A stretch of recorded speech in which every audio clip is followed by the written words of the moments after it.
3 YouTube சேனல்கள் வியாபாரத்திற்கு இருக்கிறது. தேவைப்படுபவர்கள் இந்த எண்ணுக்கு தொடர்பு கொள்ளுங்கள்.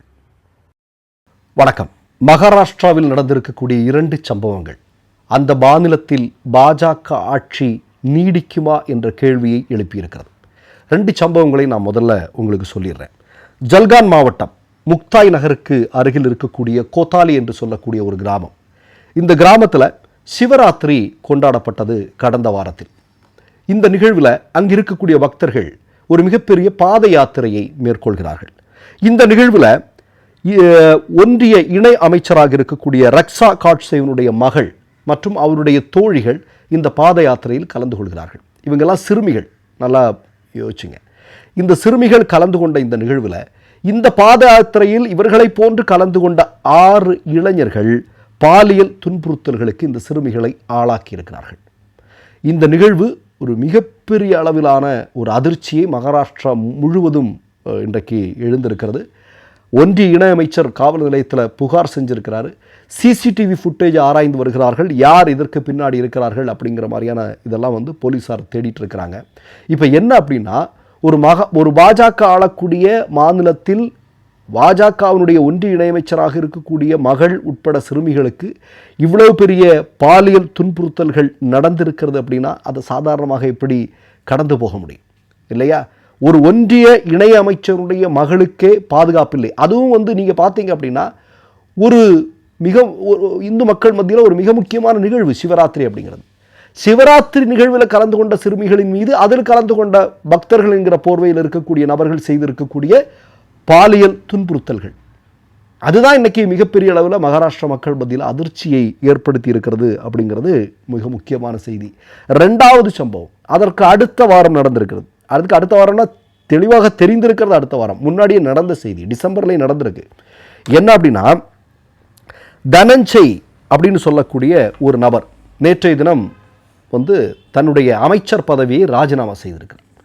அவர் எதற்காக ராஜினாமா செய்திருக்கிறார் அப்படிங்கிறத ஊடகங்கள் வெளிப்படுத்தி இருக்கிறார்கள். என்ன காரணம் அப்படின்னா, பீட் அப்படின்னு சொல்லக்கூடிய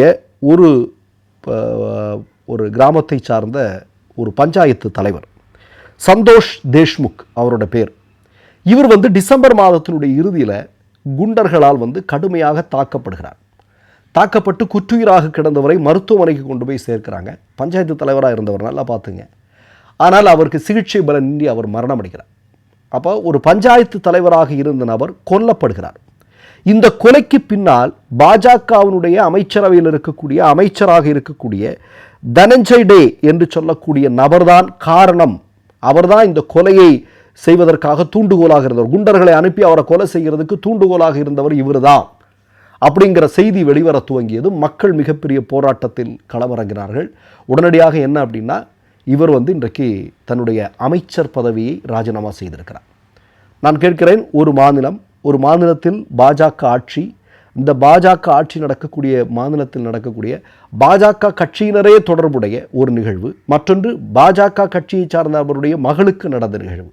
அப்போ சட்ட ஒழுங்கு அப்படிங்கிறது மகாராஷ்டிராவில் எப்படி இருக்குது, பாஜக ஆட்சி செய்யக்கூடிய மாநிலங்களில் சட்ட ஒழுங்கு அப்படிங்கிறது எப்படி இருக்குது அப்படிங்கிறதுக்கு இந்த 2 சம்பவங்களும் மிக முக்கியமான உதாரணம்.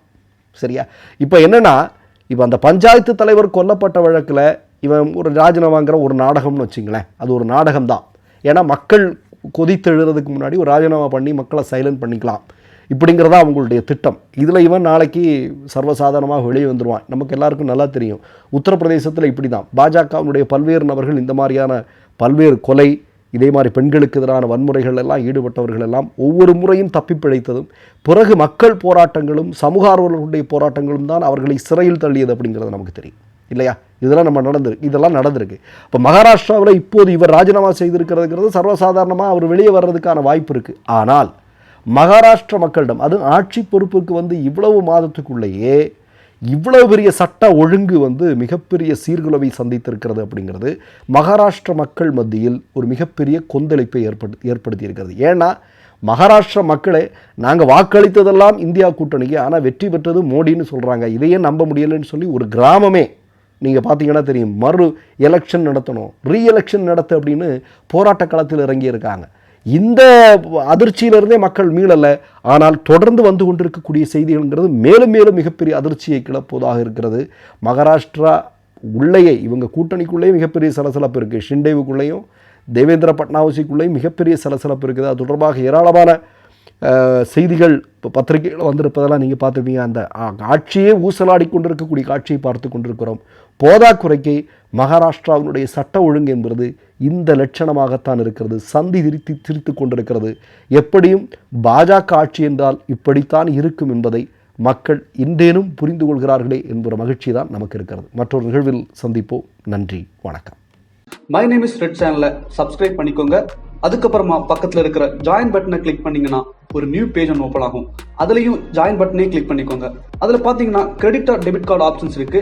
இதில் உங்களுக்கு விசா, மாஸ்டர் கார்டு, ரிப்பே அப்படின்னு 3 ஆப்ஷன்ஸ் கொடுத்துருக்காங்க. அதில் நீங்கள் எந்த கார்டு சூஸ் பண்ணுறீங்களோ அந்த கார்டோட நம்பர் என்டர் பண்ணிக்கோங்க. அப்புறமா கார்டோட வேலிடிட்டி மந்த் அண்ட் இயரை டைப் பண்ணிக்கோங்க. அடுத்தபடியா உங்க கார்டோட பின்னால சிவிசி கோடுன்னு சொல்லிட்டு 3 நம்பர்ஸ் கொடுத்துருப்பாங்க. அந்த நம்பரை இதில் என்டர் பண்ணிக்கோங்க. அப்புறமா அட்ரஸ் அண்ட் இன்ஃபர்மேஷன் என்டர் பண்ணிட்டு பைங்கிற பட்டனை கிளிக் பண்ணிக்கோங்க. ஒருவேளை உங்க கார்டு நம்பர் இன்வாலிட்னு காமிச்சிச்சுன்னா உங்க கார்டுல இன்டர்நேஷனல் யூசேஜை எனேபிள் பண்ணுங்க.